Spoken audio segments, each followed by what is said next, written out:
heard it a million times before that antioxidants are really good for us, and if we want to look younger and fresher, then we need to consume more of them. But unfortunately, people tend to bunch them all together and automatically assume that all antioxidants are equal and that they're all just as good for the health of the skin. Just eat more of them, you'll be fine. The thing is, there's thousands upon thousands upon thousands of different types of antioxidant, and there is as much variation in activity as there are different antioxidants. But in general, you can actually group antioxidants into two distinct groups. That's the water-soluble, such as vitamin C, ones that actually deliver their activity within our circulation for a very narrow period of time. And then they're broken down, they're metabolized, and excreted via the urine.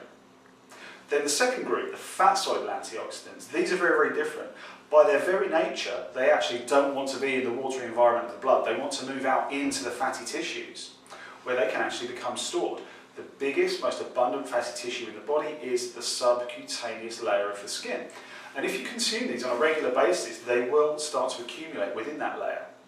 There's a very extreme case of this. People that do like lots of juicing, for example, or consume huge amounts of like carrots and mangoes and things like that, can get an orange hue to the skin. It's something called hyperkeratinemia. Within that structure of the skin, within that fatty layer, you've got some very, very important structures and components. For example, you've got something called the pilosebaceous unit. This is the area where the oil-producing gland meets the hair follicle. That's the place that gets infected in an acne outbreak.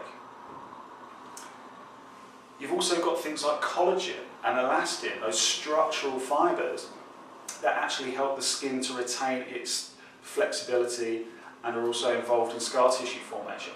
If you start to consume enough of these fat-soluble antioxidants and they start to accumulate in that area, they're there to actually offer localised protection to those structures, so they can have an anti-inflammatory activity and they can have a bit of an anti-aging effect. They can regulate scar formation, so they're a vitally important part of the diet and one that's often overlooked.